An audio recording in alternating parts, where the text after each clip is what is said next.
Hey, what's going on, guys? Coming at you with another deck profile, and today I'll be showing you guys my Toon Stun deck. So I definitely will say before I get started with the deck profile that this is definitely kind of a rough draft, a work in progress.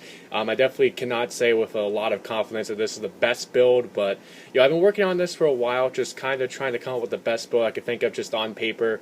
It's not really been tested or anything like that, but I figured I'd put this out there since a lot of Toon support did come out, and I know a lot of you guys are looking for good builds, so I figured I'd show you mine just as kind of a template to see what you could do with Toons. So, starting off with the monsters, we of course have the triple Toon Gemini Elf. I really think this is the best Toon, to be honest with you. There's just a 1900 monster that you can normal summon. Of course, it can't attack the turn that it's summoned, but like most of the Toons. But the fact that it just takes a card out of your opponent's hand when it inflicts battle damage is just so good. And again, 1900 is definitely not anything to laugh at either, considering it is an easy normal summon. Then we have the 3 Toon Mermaid. Basically, Mermaid acts as your bubble man for the deck, considering you can spell summon it while you control Toon World. And it's something you can actually summon multiples of if you do have multiples of it in your hand. So it's just basically an easy way to get off rank 4 plays, or even just get another monster on board that just gain some more field advantage. Then we have the 2 Toon Mass Sorcerer. Basically, again, can't attack the turn it was summoned, but when it inflicts battle damage, you can draw a card. So it gives you a mini draw engine.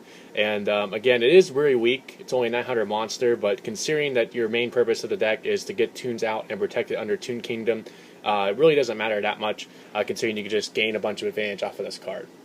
Then we're playing the 1 Toon Dark Magician Girl.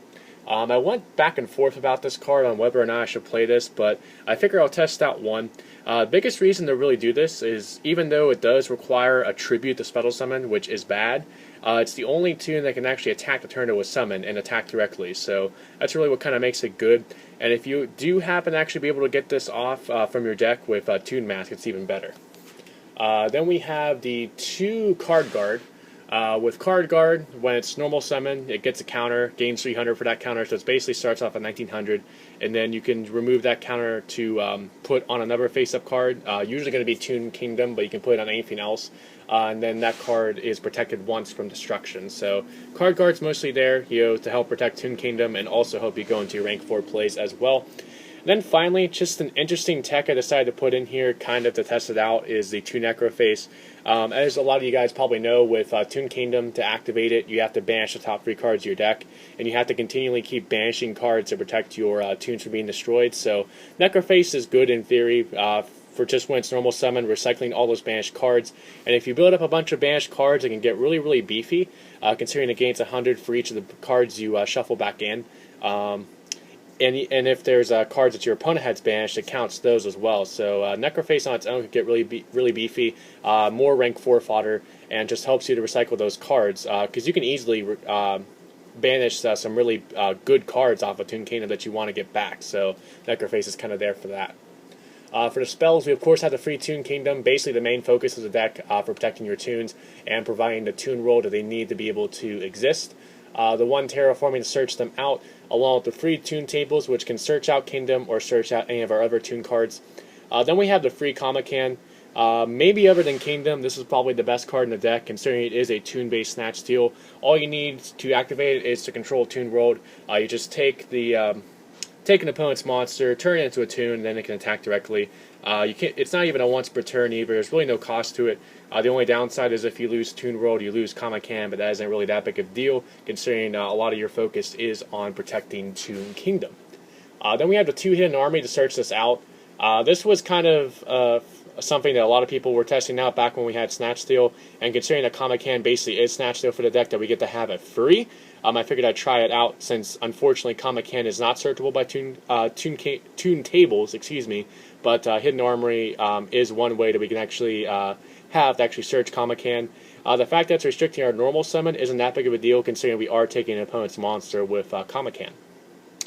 Then we have the 2 Pod Duality. There are times that we need to special summon through Toon Mermaid, through Toon Dark Magician Girl, or through an Xyz play, but Duality is just good for getting to a card that you need and helping to set up your plays. Then for one-ofs, we have the 1 Mimicat. This is a card I was considering playing at 2, but it is a bit conditional, considering you have to have both a Toon World and a Toon monster, and your opponent actually has to have a card in the graveyard that you want to use.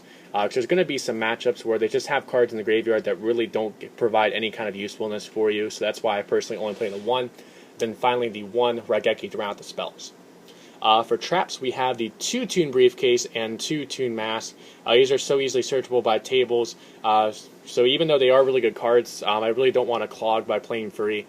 Briefcase shuffling a monster into the deck is good, but it unfortunately does not negate the effect, so it's not good all the time.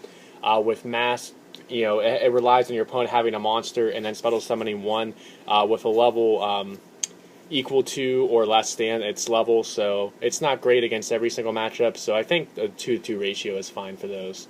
The 2 Breakthrough skill, biggest reason I play this over Fiendish Chain is because Toon Kingdom pretty much protects you from battle anyway, and with a deck like this where you're consistently losing cards off of Toon Kingdom, you want to get the most off of your single cards as possible, so getting the double negation off a Breakthrough skill is pretty good. And then the 2 Lose 1 turn. This is really interesting because it doesn't really affect your deck much at all.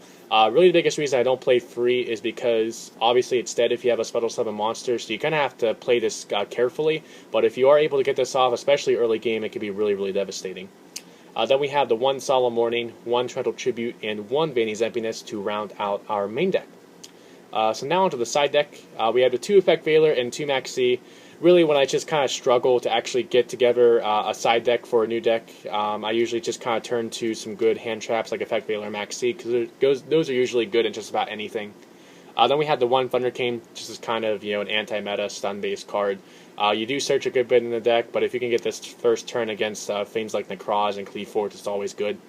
The free MST in the side, since we do not main it. The 1 D-Fissure, double Dark Bribe. Basically, this is just an extra protection for Toon Kingdom. This is really good against, say, like Burning Abyss and Tellers. I play a bunch of traps that can get rid of Toon Kingdom, so that's why I personally do play the Dark Bribes. 2 Master Restrict for Cleave Forts, Macrocosmos, and then finally Soul Drain. So now to wrap it up with the extra deck. So starting off, well, all of these actually are rank 4s. So we have Abyss Dweller, Karen Gorgon, which is probably one of your best ones to go into because it can redirect MSTs and other targeting effects away from Toon Kingdom. So Karen Gorgon is probably one of the first Xyzs that you want to go into with this deck.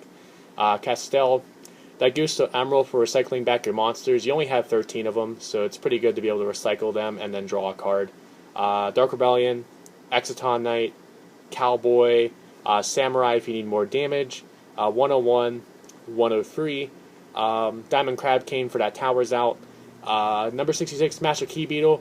I believe you have 6 different level 4 darks in the deck. You have the 2 Necro Face, the 2 Card Guard, and 2 Toon Mask Sorcerer. So Master Key Beetle is an option to go into. Again, that's another way to protect Kingdom. Heartland Draco, and then the combo of Ptolemaeus and Diamond. So that is it for my deck profile on Toons. I do hope you guys enjoyed it. Please remember to like, comment, and subscribe. And I definitely do want to know in the comment section below what you guys think about this rough draft build. Definitely I'm open to any suggestions you guys may have as far as how I can make this deck better.